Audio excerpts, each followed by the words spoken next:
એક ભારત ન્યૂઝમાં આપનું હાર્દિક સ્વાગત છે।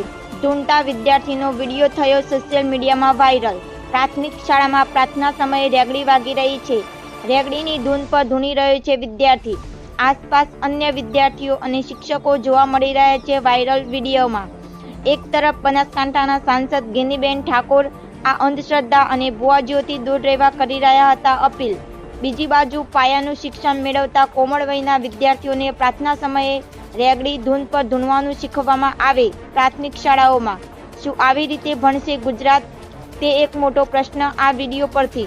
ધૂંટા વિદ્યાર્થીનો વિડીયો ક્યાંનો છે તે અમારી એક ભારત ન્યૂઝ ચેનલ પુષ્ટિ નથી કરતું, પરંતુ શિક્ષણ વિભાગ અને વાલીઓ માટે લાલ બત્તી સમાન છે તે ચોક્કસ કહી શકાય।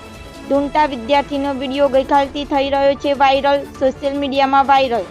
બનાસકાંઠા અને વાવ-થરાદ જિલ્લાનું શિક્ષણ વિભાગ ગંભીરતાથી ધ્યાને થઈ વાયરલ વિડીયો તપાસ કરે તે જરૂરી છે।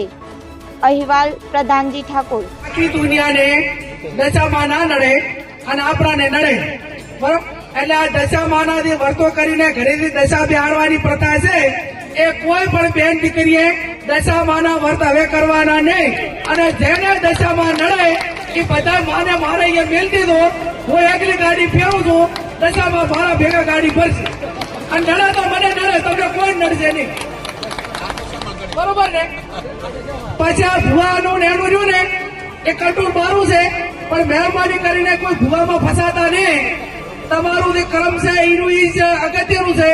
જેવું કર્મ કરશો એવું ભોગવશો, અને એવા તમને ભ્રમમાં ઘાલશે કે તમને આર્થિક બરબાદ કરશે, સામાજિક બરબાદ કરશે, કુટુંબમાં બરબાદી લાવશે, અને એવી વેમ ઘાલશે તો આખો પરિવાર વેરવિખેર કરશે। એટલે મહેરબાની કરીને કોઈ પણ પ્રકારનું દખ હોય તો ડોક્ટરને બતાવવું, હગાવાલાને બતાવવું, એને વાત કરવાની, કોઈ પણ અકળામણ હોય તો વાત કરવાની, 5 જણા મિત્રોને કહેવાનું, પણ ચાહે અંધશ્રદ્ધામાં આવવાનું નહીં। અને ભોપા જો આખા દેહનું બધું મટાડી દેતા હોય તો હું કેશોદી આ સાહેબ બે તમે કોઈ ભોપાની બાધા રાખા અને અમે તમારે અહીંયા કોઈ પણ કામ ના કરા અને ચૂંટણીમાં ફોર્મ ભરા દીધા તો એ ભોપો હાજો તો અમે ભોપો લઈને બેહી રહ્યા ને ભાઈ। તો સવારે 5 વાગે ઉઠીને રાતે વગાતા ઉઠી માથામાં શેર ઝૂડ લઈને ફરવાનું કોઈ કારણ કરો તો બધા ભોપો દીધાડી દે। એટલે ચાહે ભોપાની વાતની તે ભોપા કોઈ માફ કરે જગા પર પેલો કપડો ના ડરે પાછા, બરાબર?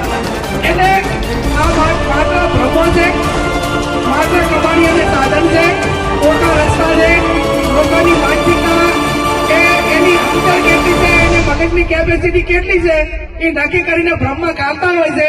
એટલે મહેરબાની કરીને કોઈ પણ પ્રકારની તકલીફ હોય તો જેનો જે નિષ્ણાત હોય એના કંદાવો, હગાવાલાનું હોય તો હગાવાલા કંદાવો, દખ નાતું હોય ડોક્ટર કંદાવો, અને જે કાંઈ હોય એ 5 જણે થઈને એનું નિરાકરણ લાવવું। આપ ખૂબ મોટી સંખ્યામાં હાજર રહી